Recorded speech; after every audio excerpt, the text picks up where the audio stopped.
Hello everyone, thanks for tuning into Sims Workshop. I hope you're all having a wonderful day. So today we're going to be reviewing All We Hunger For by Anna Mercier.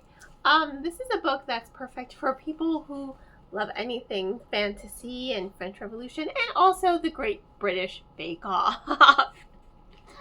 This is literally a baking competition because every head of all the arts is part of like the council, right? Governing the town, city, whatever you want to call it. So the culinary one kind of died, right? So they have to fill the position. Enter in the baking competition. Everything's in French, so I'm not even going to begin to pronounce it. My French pronunciation is god-awful and terrible. So, pardon-moi. But it's, a competition. It's a baking competition. I quite enjoyed that, actually, because you're following Alara Rousseau, and her mother was actually the one in charge of the revolution that ended up kind of failing, unfortunately. It was a failed attempt at a coup. It just didn't happen, right? So her name, Rousseau, has kind of been blackballed. So her ex-boyfriend, who is leader of the new underground revolutionaries, he gives her new identity, and he's like, look, I need you to enter the competition as a distraction, right?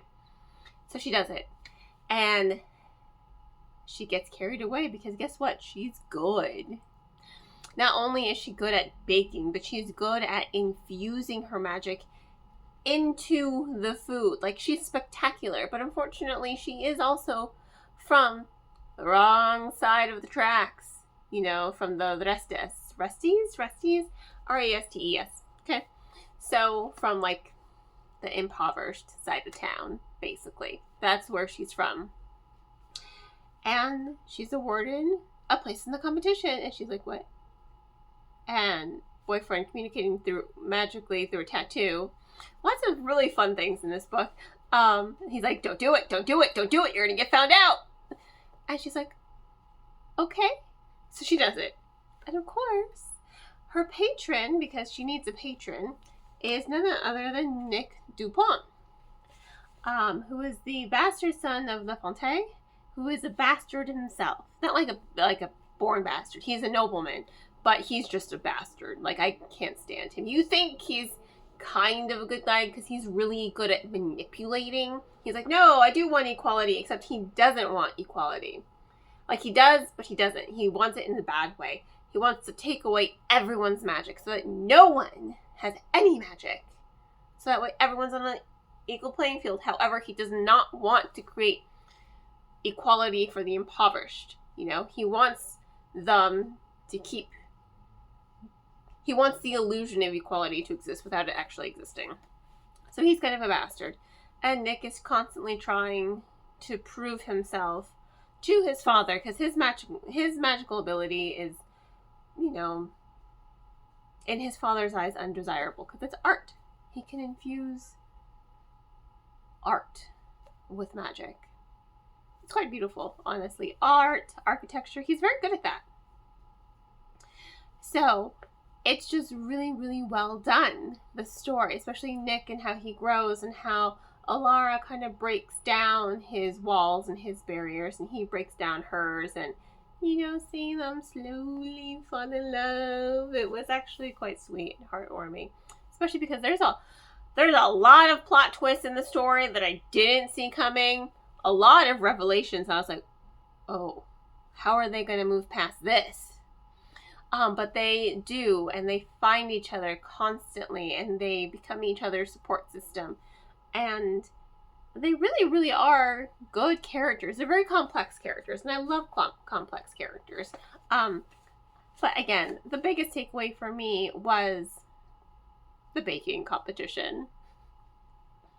It was just a lot of fun. I love cooking shows. MasterChef, Hell's Kitchen, Great British Bake Off, you know, all of those shows. In fact, whenever I go on vacation, because I don't have the Food Network at home, the first thing I do is I go to the TV, obviously after I unpack.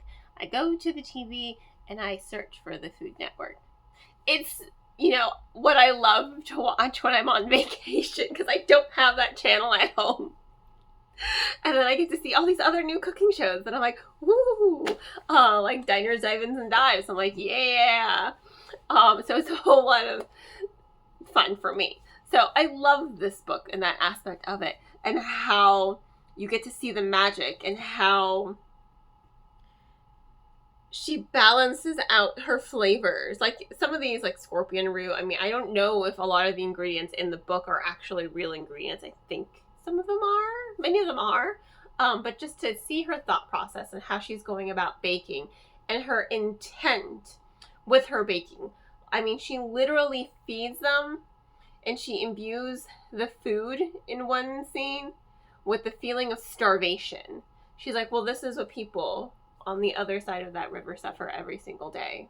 She makes them feel starvation, and the cure is just a simple glass of milk.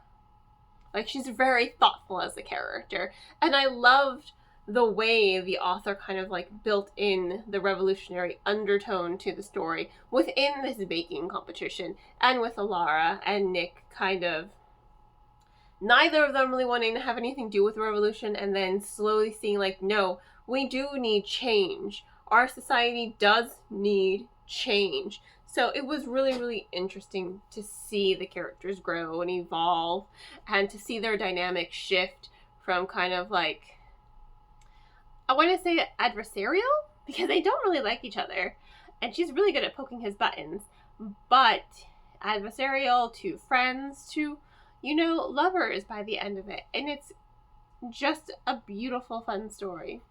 Honestly, I enjoyed it. I loved it. It was so good. I highly recommend it. So once again, thank you all for tuning in, and thank you to the publisher for sending me an ARC of this book. I'm probably going to buy the final copy when it comes out, because I liked it that much. I really did. And I really want to support the author. So, go ahead, check it out. And thank you all for tuning in. Please don't forget to like, subscribe, and share with all your loving friends. I hope you all have a wonderful rest of your day. And as always, happy reading.